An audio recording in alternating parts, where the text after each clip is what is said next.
as administrators, we deal with complicated issues daily, and there might be some complicated issues that we're comfortable with, and there's complicated issues that are challenging for us, and sometimes there's issues that are challenging for our mindset.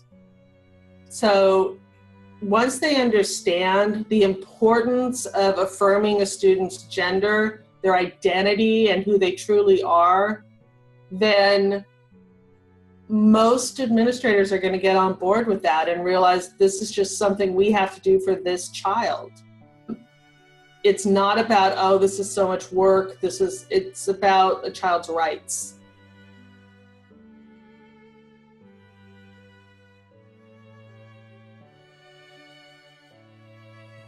Probably about 5 years ago was the first time that I worked with a student and a family on transitioning records, and both the computerized records but also student files.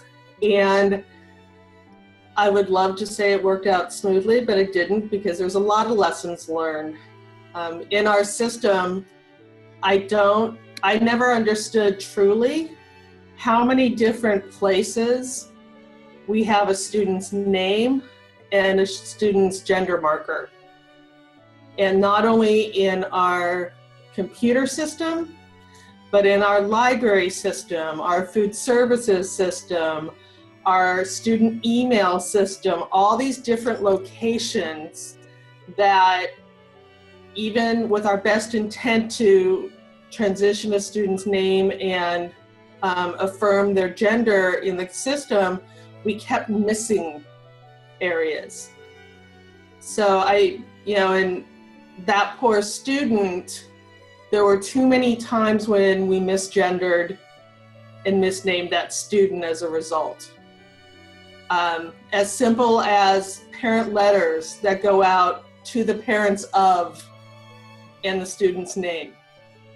If you don't change it in the core system, and you only make it the nickname, or you only make it, some areas, every time they receive that letter, every time it's on a student roster, every time they go to the cafeteria and pick up their lunch card, or they log into a computer system, they get misnamed and misgendered, and that's really harmful to them.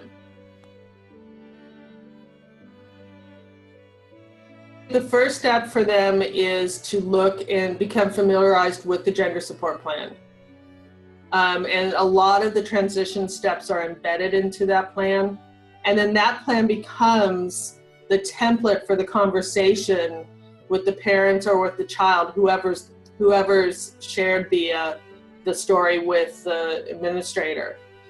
Once they have that gender support plan, once they've started working through it, that's when they can ask permission to either bring me into it, or can I share your story with my assistant superintendent. And I really work with my principals and say, you can't tell me the details unless they give you permission. You can tell me in generalities, but even I don't need to know the name unless they've given you permission. And once, I think the more we keep going back with the families and asking, do we have your permission to share with this person, and here's why we want to share with them, that really gives them some relief that the child can be private to the extent that they want to be private. And it shows them that we're valuing, that they're in control of this process.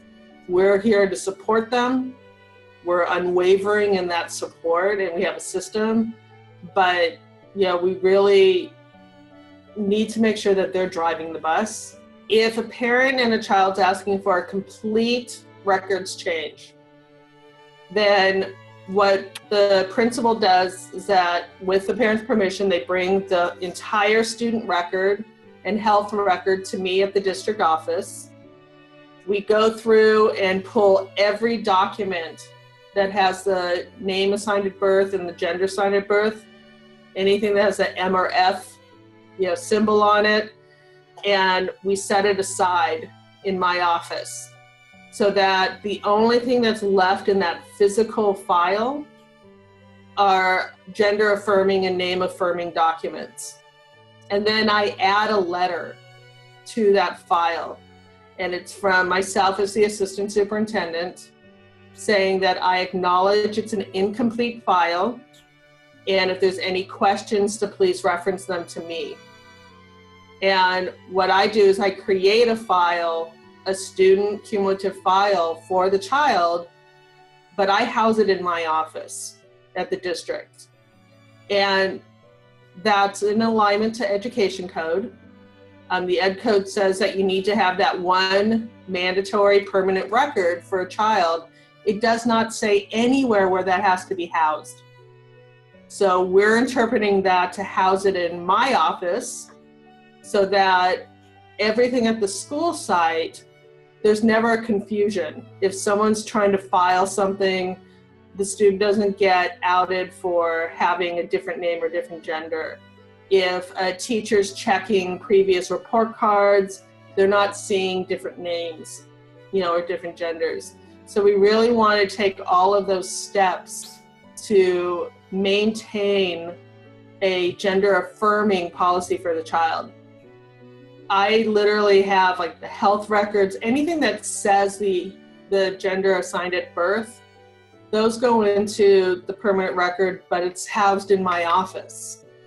So what is at the school site, and this is with full knowledge of the parent, what is at the school site affirms that child's gender identity and the name. And that's even the medical records. But when you really think about it, there's very few medical conditions where the student's gender assigned at birth has impact in how we work with that child. We also have students who, if both parents aren't on the same place, on the same board, then that's a big challenge. We can't change the record unless the official records, the computer records, unless the parents who have educational rights agree. So if we have the mother who is supportive, but the father who doesn't want the change, we work with the family to let them know at the school, we're going to affirm gender and we're going to affirm the name. And at the school, the child runs the show, knowing that we can't change the system unless we get both parents to say the same thing.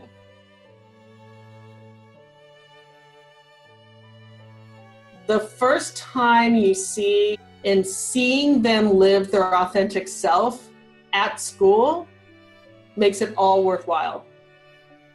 Seeing them when the right name is called for their certificate and the substitute teacher is calling the right name and the report card comes home in the right name, and they know that they're safe and affirmed at school. All of a sudden you see this weight lift from them and you realize, oh, that's why we do what we do.